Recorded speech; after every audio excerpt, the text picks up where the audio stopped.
Olá a todos, eu sou Amanda Harumi, sou professora de política latino-americana, e eu vou dar aula hoje sobre Colômbia, que é o tema que eu sou especialista.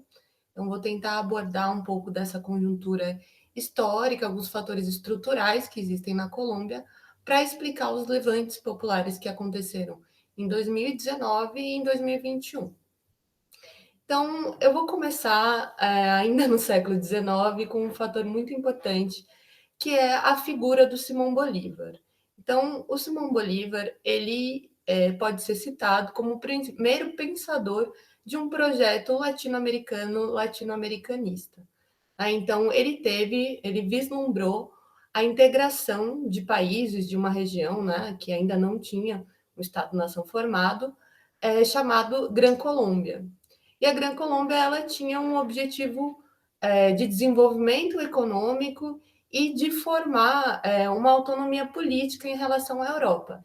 Então, para aquele contexto, era uma proposta muito progressista, né? Ele foi responsável pela independência desses países, mas a Gran Colômbia ela teve uma vida curta e logo ela foi dissolvida. E o que é importante a gente entender? Que a Colômbia ela surge desse contexto, né? Do contexto da dissolução, da primeira desintegração da América Latina.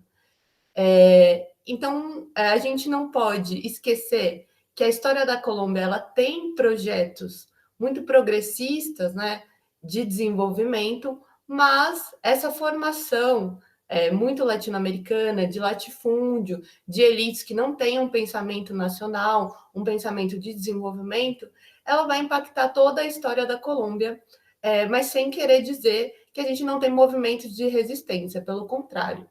A Colômbia ela é um país dos extremos, né? Então a gente tem latifundiários muito poderosos, concentração de renda, ao mesmo tempo que a gente tem experiências de guerrilha, experiências extremamente revolucionárias. Então, a Colômbia, ela é esse país que a gente precisa prestar atenção também em como as relações com a violência vão sendo construídas, porque isso impacta diretamente as relações sociais e políticas que a gente encontra hoje no país. Então, a Colômbia ela teve um momento, né, conhecido na história como o momento da La Violência, que foi uma perseguição aos movimentos sociais, aos movimentos políticos, de 1948 a 1958. E essas perseguições elas estavam muito ligadas aos pensamentos de esquerda, e ela culmina no assassinato de um grande líder, que é o Gaitán, né? Que é um líder muito importante e um símbolo hoje para a Colômbia.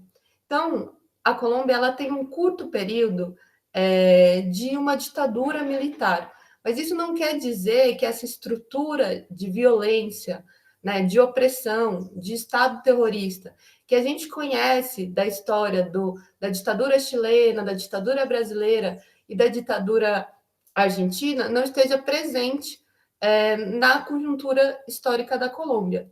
Essa violência de terrorismo de Estado, na verdade, ela se modificou e ela se entrelaçou às instituições, e isso tem impacto hoje, né, em como a polícia, como essas forças armadas atuam aos movimentos de rua. Então, é muito importante de entender esse curto período de 1953 a 1957, de uma ditadura militar na Colômbia, ele se resolve com um pacto político de elites. E esse pacto político, ele é responsável por uma conciliação, né? E essa conciliação, ela enraiza essa lógica da violência no Estado. Esse pacto dura 16 anos, né? E ele pode ser chamado de ditadura democrática das classes dominantes. Então, não foi uma ditadura militar, mas sim das classes dominantes, que durou 16 anos na Colômbia e foi responsável por muita perseguição aos movimentos sociais. Então, é durante esse período, né, que tem uma perseguição aos movimentos do Camilo Torres, que é o da Frente Popular Unida, e dessa conjuntura de perseguição aos movimentos sociais, aos movimentos políticos, é que surge a Farc, né? Que é um ator muito importante para a gente entender a conjuntura da Colômbia. A Farc é uma guerrilha, né, armada, que tinha como objetivo, né, em 1964, quando ela é criada, chegar ao poder, chegar ao Estado com a sua proposta política, que era oriunda do Partido Comunista, por meio das armas. Então, a Farc ela é criada nesse contexto, né, contexto de revolução armada. Então, se a gente olhar para a América Latina, a gente entende que esse era o tempo histórico das revoluções armadas. Então, em 1964 é criada as Farc, em 1965 o ELN, que é uma linha mais guevarista, né? A Farc ela tem uma influência mais agrária, comunista agrária. Em 1967 é criado o EPL, que é maoísta, marxista, leninista. Então, tem essas correntes nas guerrilhas colombianas. Então, tem um contexto de muita resistência, ao mesmo tempo que tem um Estado muito forte, muito opressor, historicamente persegue. Então, é importante a gente entender que essa linha de violência ela nunca foi quebrada na Colômbia. Ela é a mesma até hoje. Então, por isso que a gente precisa falar dela, de como essa relação com a violência é construída nas gerações colombianas. Então, teve um período também que ficou conhecido como Guerra Suja, que era uma forte atuação do Estado terrorista, e foi responsável pela perseguição e extermínio da União Patriótica, que foi um importante movimento político, né? Então, foi realmente um massacre e perseguição de políticos, e isso marcou muito a história da Colômbia, como uma sinalização de que trabalhar com política, ser político era algo perigoso, porque realmente era. Os movimentos políticos, os movimentos sociais eram perseguidos e exterminados. Então, durante todo esse período, né, década de 80 e 90, teve essa perseguição aos movimentos, e as Farc, a Farc, o LN, essas guerrilhas, elas foram se fortalecendo geograficamente no interior da Colômbia, né? Então, a Colômbia também ela tem essa lógica geográfica muito importante, porque tem regiões em que a guerrilha ela substitui o Estado, né, a força do Estado. Então, por muitos momentos, a guerrilha ela foi mais forte que o Estado na Colômbia. Durante todos esse momento, se intensifica o conflito, né, ao mesmo tempo que a guerrilha se arma, cresce, o Estado também intensifica o orçamento do conflito. Então, também tem algo importante da gente entender na Colômbia, que é essa relação econômica com a guerra, econômica com o conflito.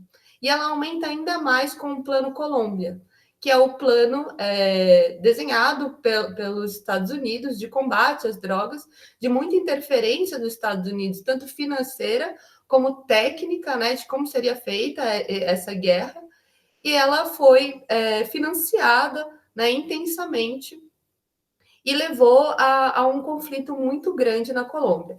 Então,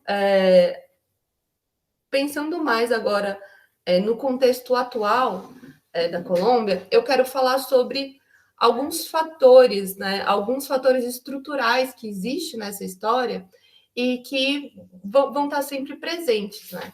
Um deles é o paramilitarismo.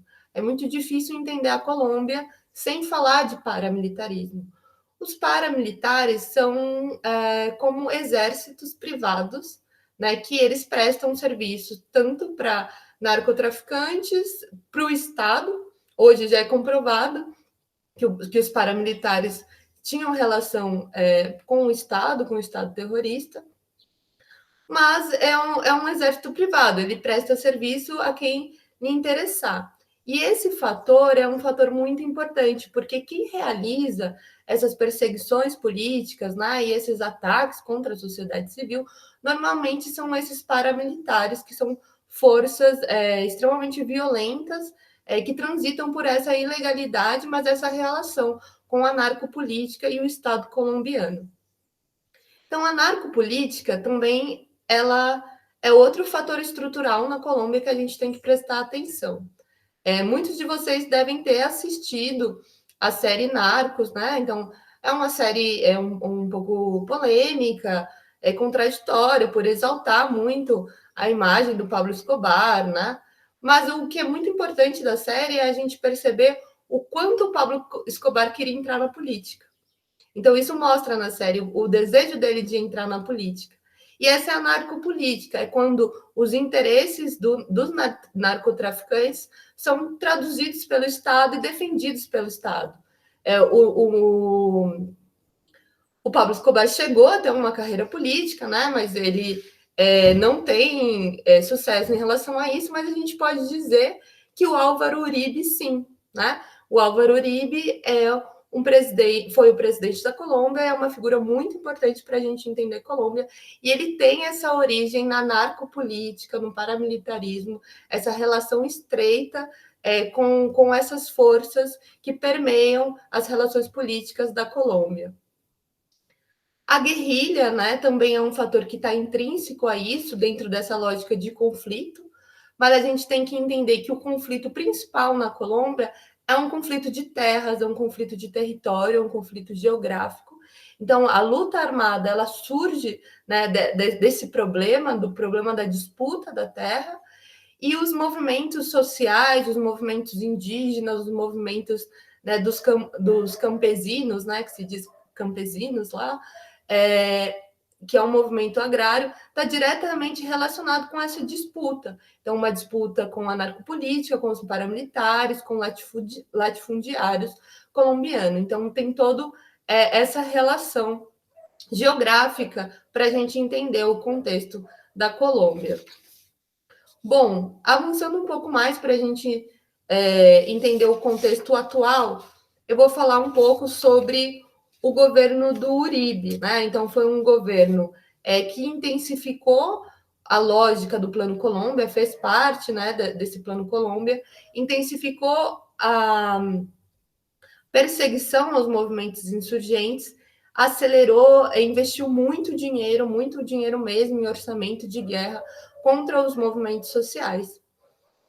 E o Álvaro Uribe, ele construiu um sucessor político que era o Santos, né? Que o Juan Manuel Santos. Então, o Uribe, ele governou de 2002 até 2010, e em 2010 ele tinha apadrinhado politicamente o Juan Manuel Santos. Mas aí acontece uma questão muito contraditória, que o Santos foi o chefe da guarda do Uribe, tinha a mesma origem partidária, tinha tido essa relação de perseguição aos movimentos insurgentes, mas no seu primeiro dia de governo, em 2010, ele sinaliza que ele vai construir um processo de paz. Então, ele fala, olha, eu tenho vontade de construir o processo de paz, e nesse momento se inicia um processo que a gente chama de diálogos de paz, que é um momento anterior à assinatura do acordo, um momento de sentar na mesa e debater com a sociedade, com os movimentos sociais, como seria esse acordo, né? Porque envolve muitas questões. E aí, o que a gente pensa, né, sobre o Santos, né? Então, o Santos ele ganhou o Nobel da Paz, como o homem que iria construir a paz na Colômbia, mas qual seria essa relação, né? É importante destacar que o Santos ele não representa necessariamente a paz em si ou uma força progressista dentro do contexto político da Colômbia, mas representa a ideia do neoliberalismo, né, da importância da paz para o avanço do capitalismo na Colômbia. Então, como eu tinha dito para vocês, essa lógica do conflito, essa lógica geográfica, faz com que o Estado não consiga adentrar algumas regiões, principalmente a amazônica. E o Santos ele tinha um interesse, né, em atrair mais capital internacional e vender essa imagem da paz, porque essa imagem da paz também traz segurança aos investidores internacionais. Então, o Santos, além de também ter uma imagem, né, mais internacional, uma formação internacional, representava uma elite, né? A família dele é da mídia, né? Então representava uma elite mais cosmopolita. Ele rompe com o uribismo, né? e sinaliza que vai construir a paz. Ao mesmo tempo que ele rompe com o uribismo, o Uribe já começa uma campanha contra o acordo que o Santos desejava construir. Então, ao mesmo tempo que o Santos está nesse movimento de construção de um diálogo, o Uribe já está no outro movimento mais conservador, né, militarista, muito baseado nesse ressentimento social, né, do que foi o conflito para a sociedade colombiana, de não, a gente precisa se vingar desses movimentos, a gente não pode dar anistia política, a gente tem que exterminar as Farc. Esse é o discurso do Uribe que vai sendo construído desde 2010 e vai ter impacto em 2016 na eleição, na vitória do Ivan Duque. Então, nesse processo de diálogos de paz, que é o processo que eu estudei no meu mestrado, né, é importante destacar que é um processo de oxigenação política da Colômbia e muito interessante porque ele fortalece os movimentos sociais. Então, fazendo esse resgate do que foi, né, a perseguição aos movimentos políticos em toda a história da Colômbia, o quão perigoso era reunir para fazer uma reunião, para debater um tema, para debater feminismo, para debater qualquer tema político, era tudo muito perigoso na Colômbia. Quando se iniciam os diálogos, essas reuniões passam a ser um pouco mais aceitas. O conflito continua, as perseguições continuam, o Santos ele continua essa lógica do conflito, ele não para, mas ele desintensifica. E aí um pouco mais de espaço, de paz, esse momento um pouco mais de oxigenação dos movimentos sociais e dos movimentos políticos, a gente tem uma rearticulação desses movimentos muito importante, né? Então, esses movimentos, eles têm uma tradição de ir para as ruas, né? O Congresso dos Povos, a Marcha Patriótica, que é o que eu estudei. Eles construíram uma forma de organização muito interessante, que é da Marcha Patriótica, que era um guarda-chuva de movimentos sociais. Então, naquele momento, né, em 2011, 2012, os movimentos sociais eles percebem que as suas pautas setoriais, as suas pautas, elas eram menos importantes do que a paz. Então, eles precisariam se articular de uma forma conjunta para lutar primeiro pela paz e depois pelos seus respectivos temas. Então, o movimento estudantil, o movimento agrário, o movimento negro, o movimento de mulheres, todos esses movimentos se articularam em torno desse guarda-chuva social e político chamado Marcha Patriótica para construir um cenário, né, construir um diálogo com a sociedade, um movimento a favor da paz. Então, tudo isso era muito importante para a Colômbia, né? A violência, ela traz muitos traumas sociais, ela traz muitos ressentimentos, né? Então, às vezes, falar para um brasileiro que tem que convencer a sociedade da necessidade do fim do conflito parece algo estranho, né? A paz parece ser um objetivo comum, mas para a Colômbia não, porque existe esse ressentimento social. Então, falar da paz era algo que tinha que ser trabalhado socialmente. E foi isso que os movimentos sociais fizeram até 2016. E aí, em 2016, ocorre algo interessante, né, polêmico, que é o plebiscito, né, de 2016, em que o governo pergunta: você é a favor da paz? Né, você apoia a paz? E o não ganha, por uma margem pequena, mas o não ganha. Ou seja, eu não sou a favor da paz, ganha. E aí é a nossa primeira experiência latino-americana de fake news, né? E aí a gente consegue avaliar que esse movimento conservador, né, do Álvaro Uribe, que estava sendo construído desde 2010 contra o processo de paz, ele relaciona as pautas de gênero e as pautas do movimento LGBTQI+, com a paz. Então, como esses movimentos eles apoiavam a paz, os movimentos conservadores falavam: olha, não vamos votar junto com eles, e contaminou toda a ideia dos diálogos e do processo de paz com fake news e com essa disputa ideológica. Então, em 2016 é o primeiro processo político que tem uma influência muito grande das fake news e que os analistas não conseguem explicar muito bem, porque todo mundo acreditava que o plebiscito ia vencer com um sim. Mas mesmo com essa derrota, né, então o processo um pouco mais frágil, o Santos assina, em 2016, o Acordo Final de Paz com as Farc, né, um acordo internacional que é assinado em Havana. As Farc, eles entregam as suas armas na ONU, e, teoricamente, aí seria o começo, né, de um processo de paz.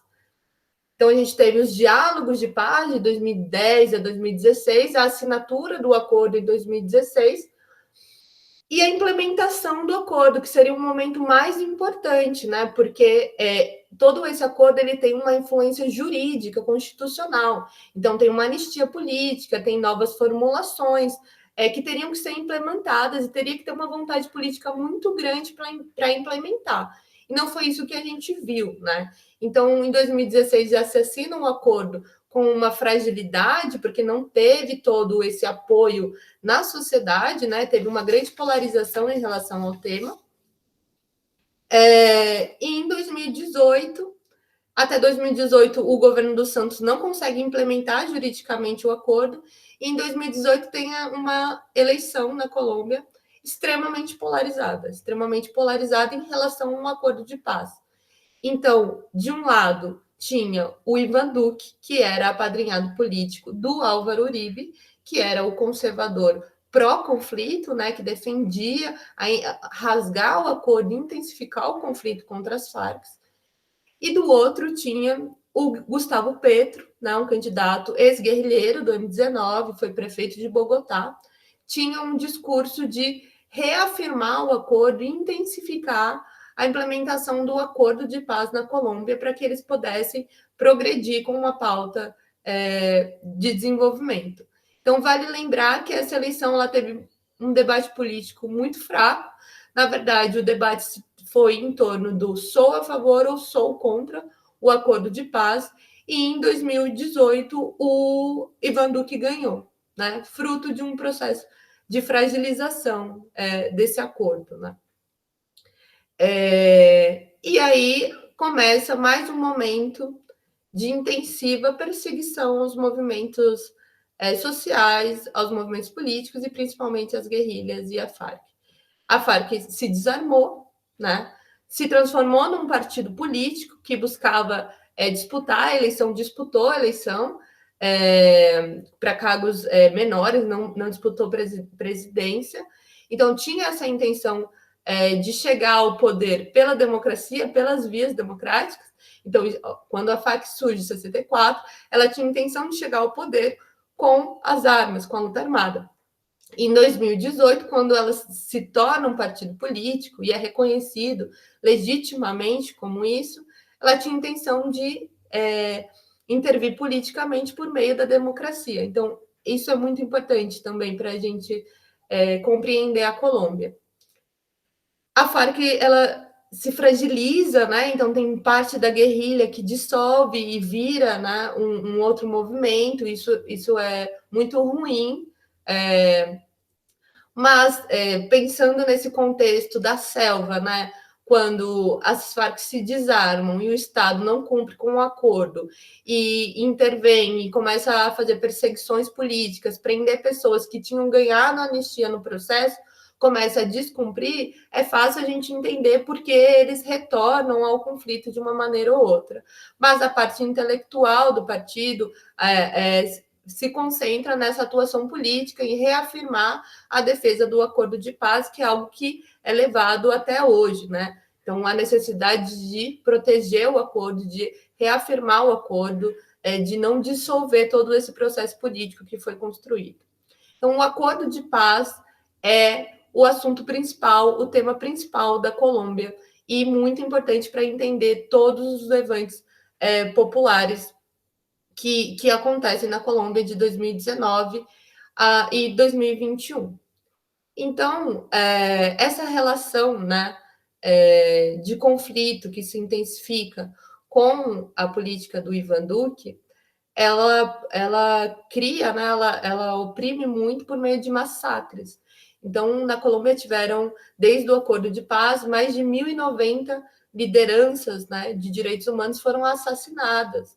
Tiveram muitos massacres de realmente esses paramilitares chegarem nos locais, bares, restaurantes ou reuniões e matar todo mundo que estava lá. Então, é um contexto político de muita violência, muita mesmo, assim.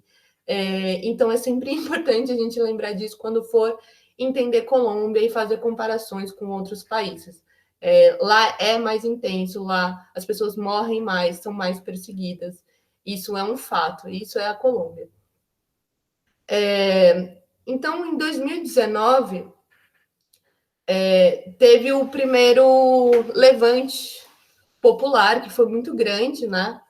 E esse levante tinha principalmente uma pauta contra o avanço do neoliberalismo. Então, é um pacote neoliberal que está sendo imposto sobre a América Latina. Então, é muito semelhante ao que está sendo imposto no Brasil. Então, modificações em relação de contrato de trabalho para jovens, privatizações de empresas nacionais, avanços reais do neoliberalismo sobre a sociedade colombiana que não foram bem vistas, principalmente pela juventude, e já em 2019 eles vão às ruas de uma maneira muito forte, muito politizada, muito festiva e muito combativa.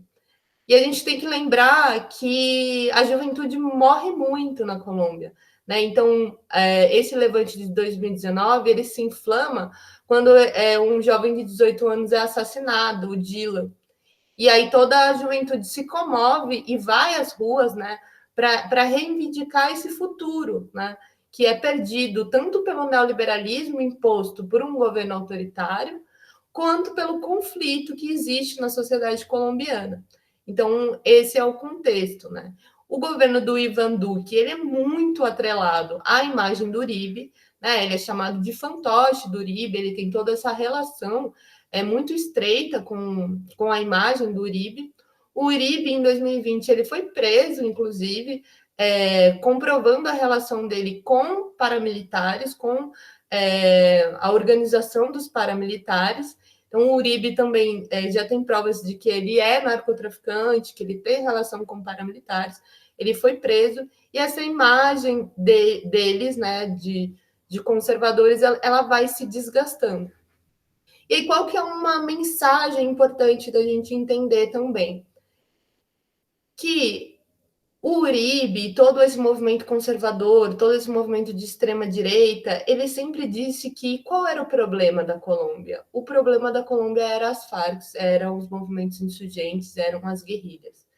E com o processo de paz, quando assina o processo de paz, as Farc sinalizam a paz, porque as Farc entregam as armas. Essa narrativa de que o grande problema da Colômbia é a guerrilha, ela começa a perder força na sociedade.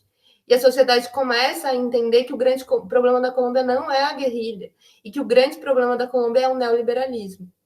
E aí eu avalio que a diferença das ruas da Colômbia, com o Brasil principalmente, é porque tem esse grande conteúdo político anti-neoliberalismo, anti-avanço da agenda neoliberal. Porque a Colômbia ela não fez parte da onda progressista latino-americana, de um projeto, né, da onda rosa, de um projeto nacional desenvolvimentista, ou socialista, ou mais progressista, como a gente teve na Argentina, no Brasil, na Venezuela. Ela não teve esse momento. O neoliberalismo nunca parou na Colômbia, ele só avança. Ela só teve esse momento de um pouco mais de espaço para diálogo com os movimentos sociais, que é de 2010 a 2016, no governo dos Santos. Então, lá o neoliberalismo é muito forte, tem avançado muito contra a juventude. Então, quando eles vão às ruas, não existe uma dúvida por que eles estão às ruas. Eles estão às ruas pelo processo de paz, a favor do processo de paz e pelo fim do avanço do neoliberalismo. Então, tem um conteúdo político muito forte. Então, o Ivan Duque, ele não conduziu bem a pandemia, né? Assim como o Bolsonaro, ele tem essa relação também de ser um líder de extrema-direita da América Latina. Não chegou a ter um tom tão negacionista quanto o Bolsonaro, Mas teve uma lógica muito neoliberal, né, de lidar com conflitos, não teve ajudas emergenciais, e em 2021 impôs uma reforma tributária, tentou passar esse pacote neoliberal de uma reforma tributária. E aí foi quando teve um outro estopim, né, um outro grande levante popular de 50 dias de intensa luta, né, nas ruas. E quando eu digo intensa luta, vocês devem ter visto as imagens, é realmente a juventude indo às ruas sem saber se vai voltar, se vai ser assassinado. Né? Então, os números de mortes na Colômbia, eles são muito grandes, né? E de desaparecidos políticos, é algo muito grave. Deixa eu tentar achar aqui. Quais são esses números? Mas são mais de 60, aqui, mais de 51 mortos, né? Teve mais de 300 pessoas desaparecidas, 25 casos de agressão sexual por parte do SMAD, né, que é essa força policial que tem relação histórica com uma lógica de Estado terrorista, de ditadura dentro da polícia. Então, o SMAD é mais que uma polícia, ele tem essa relação mesmo de terrorismo. 1.200 pessoas foram presas, 65 lesões oculares. Então, é um conflito muito violento, muito intenso na Colômbia. Então, não é algo festivo. Eles vão de maneira festiva durante o dia, mas eles sabem que assim que o sol cair, a polícia vai atrás e vai ter esse conflito, esse fronte mesmo. E a juventude colombiana vai às ruas, e não só a juventude. 2021, a classe média foi às ruas também, porque a classe média tem empobrecido muito com todo esse avanço, e principalmente a reforma tributária iria impactar a classe média. Então, eles também foram às ruas. Bom, agora que eu dei toda essa conjuntura, eu vou falar um pouco de algumas perguntas, né, que eu teria que responder para vocês, abordar aqui. Então, essa breve contextualização, que não é tão breve, mas importante de destacar, é a relação da violência. Então, como a violência é histórica na Colômbia, esses movimentos, né, os movimentos insurgentes, movimentos de guerrilha, paramilitarismo, narcopolítica, tudo isso tem a ver com o que acontece na Colômbia hoje. Nada disso parou, não teve ruptura nesse processo, é uma continuidade constante do neoliberalismo e essa relação com todos esses fatores. Quais seriam as origens, né, nacionais e transnacionais, né?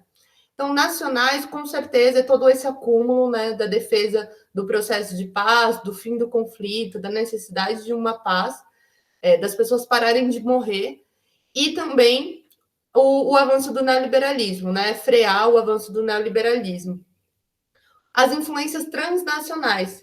Então, no meu doutorado, esse é o tema que eu trabalho, né, entender o processo de paz e a conjuntura da Colômbia como um objeto latino-americano. E qual que é essa relação, né? Então, eu citei aqui que a Colômbia ela não fez parte da onda progressista latino-americana, né? Que ela não elegeu nenhum governo de esquerda, mas que ela teve uma influência desse fortalecimento das ideias democráticas. Então, eu pontuo que quando as Farc, né, ela olha para a América Latina, né, os movimentos sociais olham para a América Latina e falam, olha, tem a Venezuela, tem o Brasil, eles estão fazendo tudo isso pela democracia. Então, talvez o nosso cálculo, né, seja que a luta armada já não já nos custe muito, não é que não vale a pena, ela nos custa muito. Então, vamos tentar pela via democrática, vamos assinar o acordo de paz, vamos disputar isso pela política e pela democracia. Então, a onda progressista latino-americana, ela criou essa esperança e esse fortalecimento dos movimentos sociais, o que é muito importante para os levantes populares hoje. Não tem levante popular se não tiver movimento social organizado. Não tem como. A gente fala um estopim, um estalido, né? Aquele momento que a sociedade fala chega. Mas os movimentos sociais estão por trás de todo esse acúmulo político, constantemente, para quando acontece esse estalido, eles já estarem organizados, né? E aí vem o levante de toda a sociedade, mas tem movimento social organizado ali. Então, por isso que tem uma influência internacional, sim, que é o fortalecimento dos movimentos sociais pela onda progressista latino-americana, que aí já é um debate, né? Seria a Colômbia, o Peru, o Chile, né?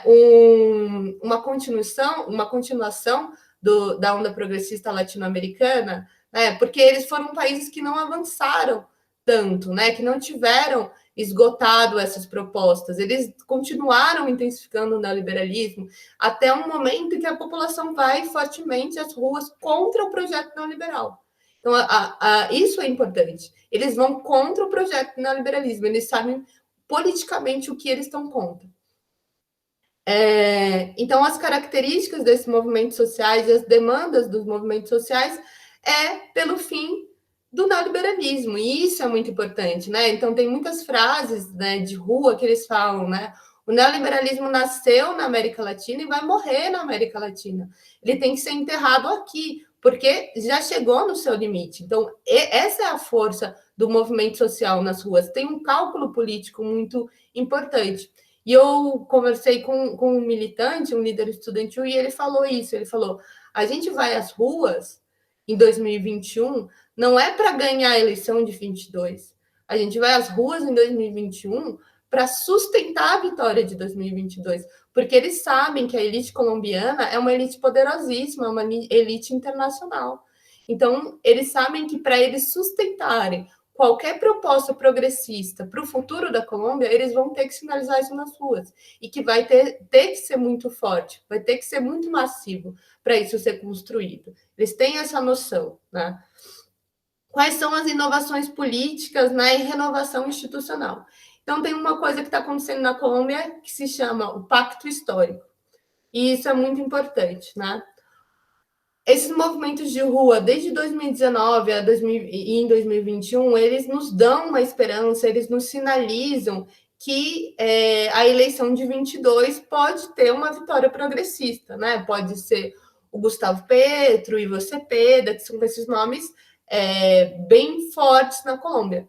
Só que como a gente experienciou na América Latina, né? Eleições muito acirradas, monetizadas na internet, com muita fake news, não vai ser algo fácil. E eles têm um acúmulo político de que não dá mais para perder, que não dá mais para vivenciar uma derrota na Colômbia. Então, eles criaram o chamado Pacto Histórico, que vai ser uma consulta, né, nos partidos de centro e centro-esquerda e esquerda, para ir para as urnas com apenas um nome. Então, eles não vão com vários nomes. E esse pacto histórico é o que eles estão acreditando que vai levar à vitória e a uma mudança política, um novo horizonte para a Colômbia. Então, acho que isso é uma formulação muito importante. Outra formulação que eu destaco é o guarda-chuva de movimentos sociais, né? O que foi criado durante o processo de paz, que é os movimentos sociais conversando muito. Então, os movimentos sociais sentando na mesa mesmo, né? Então, na Colômbia teve um painel de debate de como seria a paz, em que o movimento estudantil colocou todos os movimentos sociais dentro da Universidade Nacional para debater a paz. Então, imagina o movimento agrário, o movimento negro, o movimento indígena, todo mundo indo para a universidade para debater como essa paz vai ser construída. Essa oxigenação, articulação conjunta dos movimentos sociais, ela também é um formato muito latino-americano, muito novo e importante da gente destacar. Possível relação com o Brasil. Bom, esse é um tema polêmico e eu faço uma avaliação um pouco trágica, assim. Eu não enxergo que o Brasil tenha essa organização de movimentos sociais, não enxergo que o Brasil tenha um acúmulo na sociedade contra o neoliberalismo como existe na Colômbia. Então, a gente parte de contextos históricos muito diferentes. Então, o Brasil, ele teve, durante a sua história, projetos de nacional desenvolvimentismo, na ditadura militar, inclusive, teve projetos mais progressistas que, digamos, distribuíram mais a renda. O neoliberalismo não teve algo tão linear como teve na Colômbia, que hoje eles conseguem identificar, eles conseguem ter um inimigo comum. E no Brasil eu não enxergo muito essa relação, né? Esse acúmulo das ruas contra o neoliberalismo. Hoje os movimentos e a sociedade em si, ela é contra o Bolsonaro, né? Por inúmeras razões. Mas ela não é, num total, contra o Paulo Guedes, contra a Faria Lima. Né? Não tem um acúmulo de ser contra um projeto neoliberal, de que o neoliberalismo precisa morrer aqui na América Latina como propósito, como ideologia. Então, eu acho que comparar as ruas do Brasil com a da Colômbia não é possível. Não é possível por quantidade, não é possível por tom de política, por números de movimentos sociais, por radicalização. Eles são muito mais combativos, eles vão para as ruas para o conflito mesmo, eles vão às ruas dispostos a não voltar. Né? E no Brasil a gente tem um formato mais de conciliação, de uma construção mais suave, né? de um crédito maior nas eleições do que eu vejo na Colômbia. Na Colômbia é isso. Eles acreditam que eles podem mudar a conjuntura em 2022, mas eles sabem que para destruir o neoliberalismo tem que ser pelas ruas, não vai ser só pelo voto, né? Então eles estão muito organizados em relação a isso. A história da Colômbia ela é uma história de muita luta, de muita resistência, de muitas perdas, né? Eu falei dos massacres, das perseguições aos jovens, são incontáveis, assim, o número de jovens assassinados e perseguidos é uma realidade muito difícil, né? A Colômbia ela não viveu um longo período de ditadura, mas ela vive um contexto de perseguição de um Estado terrorista, de ditadura, durante toda a sua história recente. Então, os direitos humanos são muito infringidos. A Colômbia é o primeiro país no ranking com o número de sindicalistas assassinados, com o número de refugiados políticos. Então, a Colômbia sempre ela tem essa relação, né, muito intensa da política e desse terrorismo de Estado, da violência. Então, na Colômbia, nada é suave, nada é leve, né? Tudo é muito complexo, tudo é muito intenso para a gente entender a Colômbia.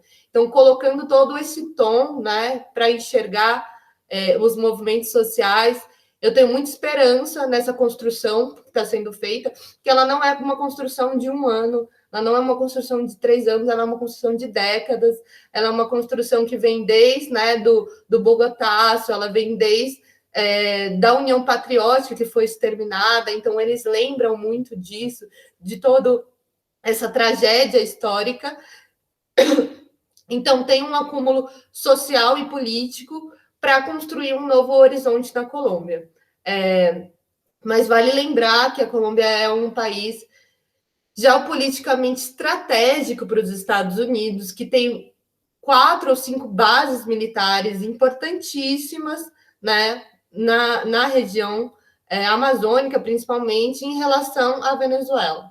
Então, tem também, né, eu falei pouco aqui, sobre essa questão fronteiriça da Venezuela, sobre essa lógica militar em torno da influência dos Estados Unidos na Colômbia para poder influenciar ou intervir na Venezuela futuramente. Então, ela é um país que historicamente representou os interesses dos Estados Unidos na América Latina. Então, reverter o contexto da Colômbia, ele é uma tarefa doméstica, mas é uma tarefa regional e geopolítica também. Então, não é uma tarefa fácil. Mas eu tenho um balanço positivo em relação à Colômbia e muita esperança do que a gente vai ver para o ano de 2022. Obrigada, gente.